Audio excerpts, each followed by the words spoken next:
Hi, my name is Jonathan Jervich, and I'm an elementary art teacher. I've always considered myself to be fairly empathetic. In fact, I give presentations on fostering empathetic classroom environments. However, we all have those moments when we are humbled, when we become fully aware that we have so much more to learn. And for me, that was with a second grader named Dee. Week after week, I would pass Dee's table, where he'd be sitting with a friend, staring off into space, or speaking in hushed tones, doing absolutely anything but focusing on the artwork in front of him. I'd say in a chipper tone, "Hey, it's time to get to work." And then the next time I'd come around and say, "Okay, this is what we're supposed to be working on." One week, in absolute frustration, I looked at this second grader and said, "What are you doing, anyways? Anything?" I regretted it immediately.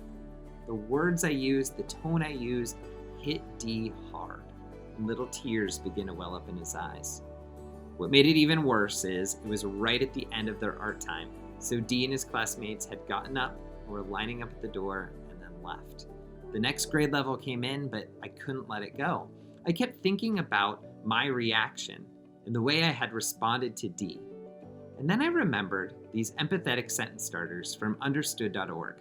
What they are simple statements to help guide an educator to understand their students more fully and their experiences.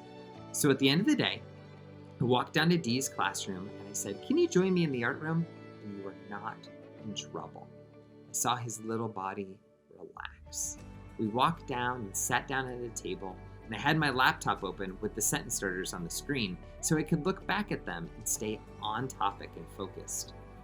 What I began to learn is that Dee needed me to break the information down into smaller chunks, that I needed to check in with him after I gave expectations to the whole class, and that even though he loved sitting next to his best friend, that maybe a different seat would help him focus more on his work and not be as distracted.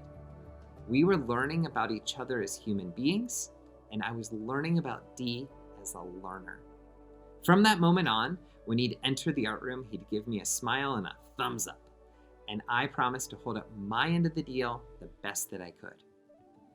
If you're feeling frustrated with a student or an experience, and you don't know the why behind it or their experience, maybe it's that moment to take a step back, consult these empathetic sentence starters, and begin a conversation with your students that could lead to some really helpful information.